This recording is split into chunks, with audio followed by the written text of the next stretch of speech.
আজি কোকৰাঝাৰৰ এই চন্দ্ৰপাৰা স্থিত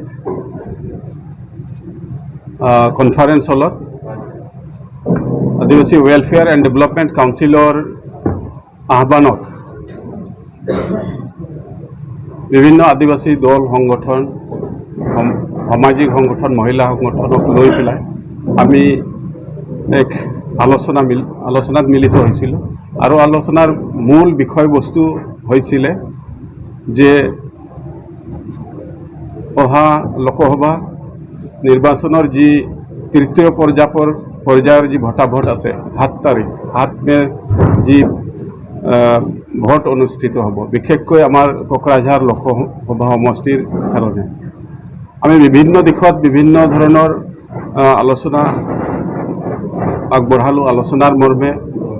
আমি এটাই সঠিক সিদ্ধান্তত আহিব পাৰিলোঁ যে আমাৰ যি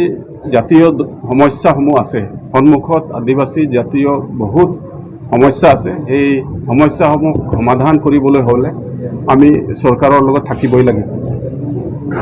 আৰু চৰকাৰৰ লগত থকা মানে যেহেতু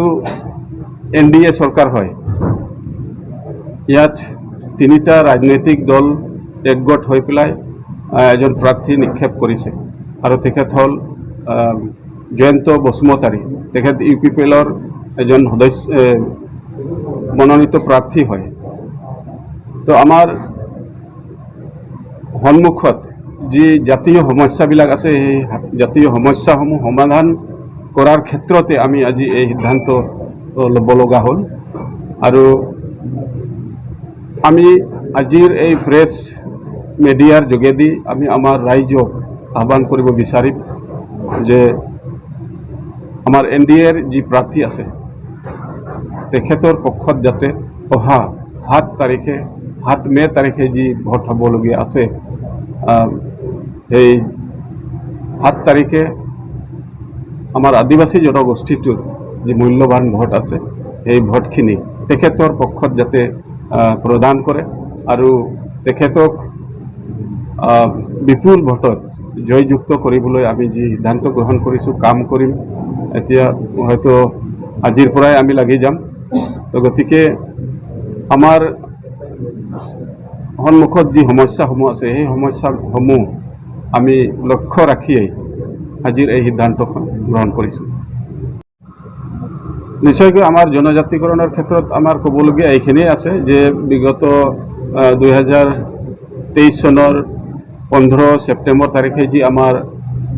22 চনৰ 15 ছেপ্টেম্বৰ তাৰিখে যি আমাৰ ঐতিহাসিক আদিবাসী একৰ্ড হৈ গ'ল সেই একৰ্ডৰ 1 নম্বৰ দফাতে আমাৰ জনজাতিকৰণৰ কথা আছে দাবী আছে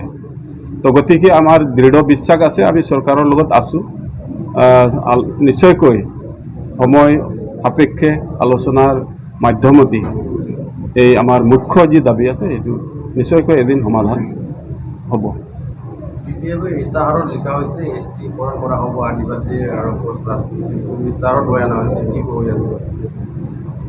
হয় নিশ্চয়কৈ বিভিন্ন ৰাজনৈতিক দলে হয়তো বিভিন্ন ধৰণৰ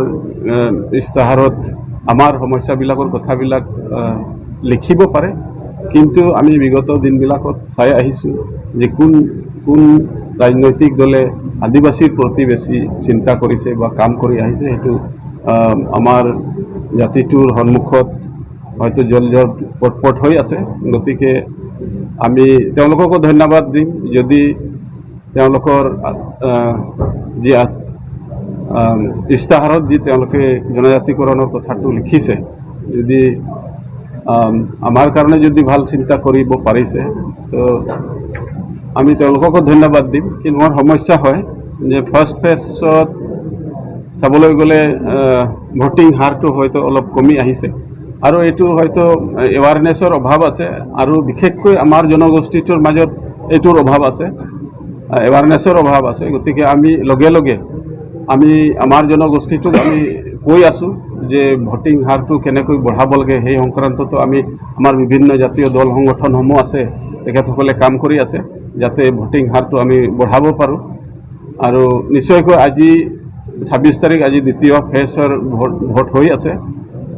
আশা ৰাখিম আমাৰ বিভিন্ন দল সংগঠনে আজিলৈকে যি কাম কৰিব পাৰিছে বা বাৰ্তা যি বিলাব পাৰিছে